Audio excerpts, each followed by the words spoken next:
Okay, so yesterday we talked about functions and what made a function. Okay, so we talked about graphs and tables and different ordered pairs, equations, mapping, all of those things. Now we're going to go into a type of function. So one type of function is called discrete data. Discrete data just means it's disconnected data. Okay, so when I think of disconnected data, I just think of a whole bunch of dots on a graph, and that's what disconnected data is. Nothing's connected by a line. They're just going to be points that are not connected.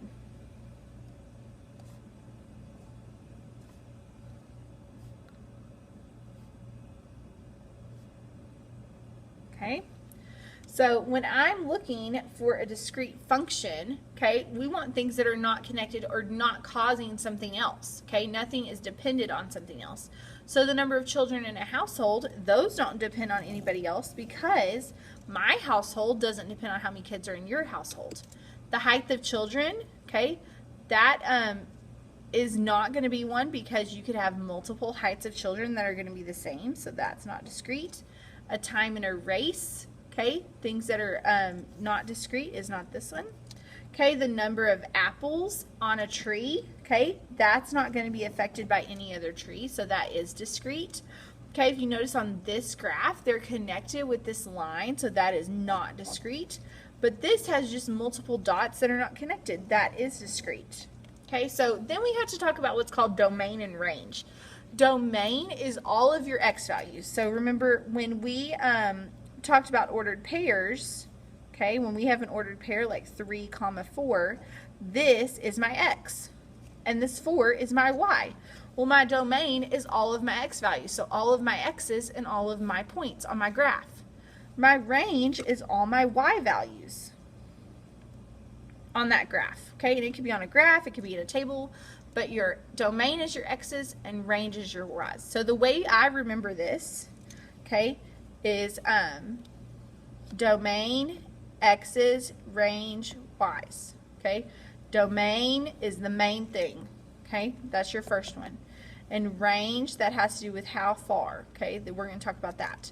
So how are domain and range written for discrete data? They're just listed, so this is the easy one. Okay, we'll talk about continuous tomorrow where you have to actually put a range, but they're just listed in fancy brackets.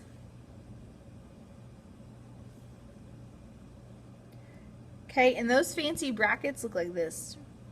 They're like little bitty curlies, okay? And we're just going to list them in between. So if I'm going to list my domain for this one, okay, I would just list all of my x's in that list of points. So remember, x's are all your first numbers. So I'm going to list them. It'll be -1, 5, 2.3, 4. Okay, there's my domain. All my y's are my range. So 9, 9, 7, -2. Now if it repeats, you only have to list it once. So 9, 7, -2. Okay? Same way on a table. I'm going to list all of my x's for my domains. -3, 5, 8, 9. I'm going to list all my y's for my range. 4, 2, -6, and 8. Okay, that's all we're doing. We're just listing all of our x's for our domain and then listing all of our y's for our range. So your second page of your notes, we're going to go through and start looking at a map first. We're still listing. Okay, remember all of your x's, which is your domain, is your first circle, and all of your y's, which is your second one, is your range. So I'm just going to list them. 2, -1, 4, and 5 is my domain, and 10, 3, and -5 is my range. That's it. Okay, we're just listing them. Now this one gave me a graph with all these points on it. So I have to figure out what the points are first. In order to count a point, okay, you have to count your x-axis first and then your y-axis, which is up and down.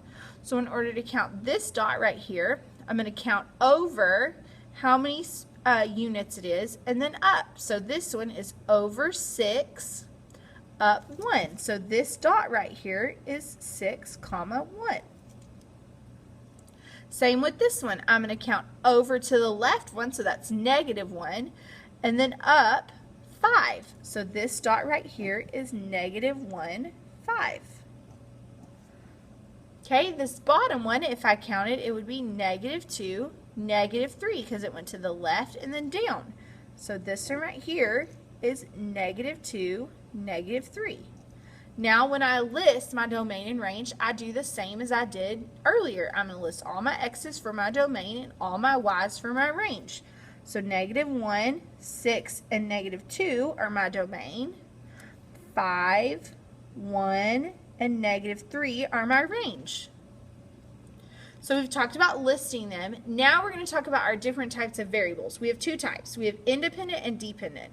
Your independent is your x values, and your dependent is your y values. That means that your y is a function of x. That means y is going to depend on what x is.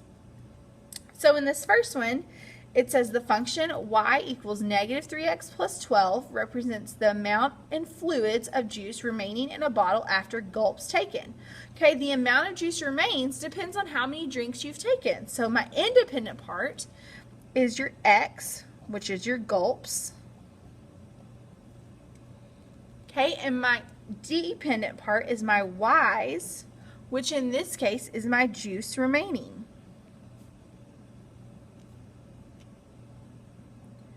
Now, it wants me to figure out my domain and range. So in order to do that, I take these domains and I plug them into x to find my range.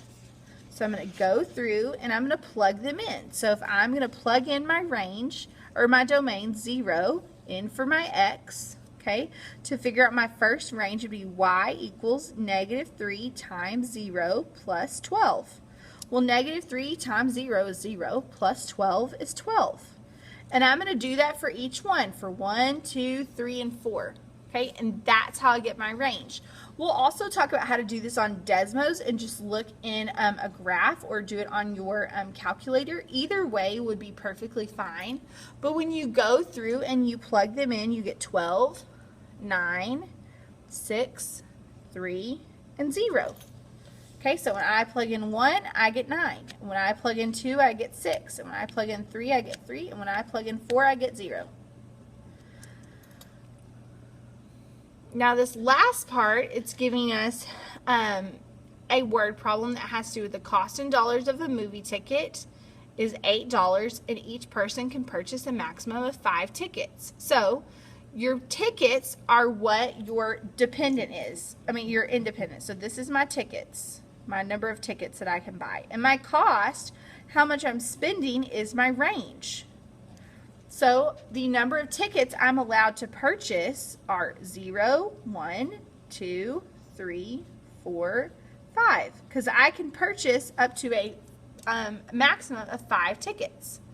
Now my range is my prices. So if I don't purchase any tickets, I don't pay any money. If I purchase 1 ticket, it says they're $8 a piece, I'm going to pay $8. If I purchase 2, it's $16.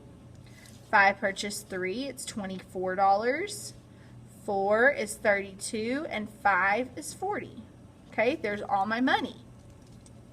Now, if I were to take this and put it over here on the graph, remember they're all disconnected because this is discrete data. I'm going to have my dots going up like this.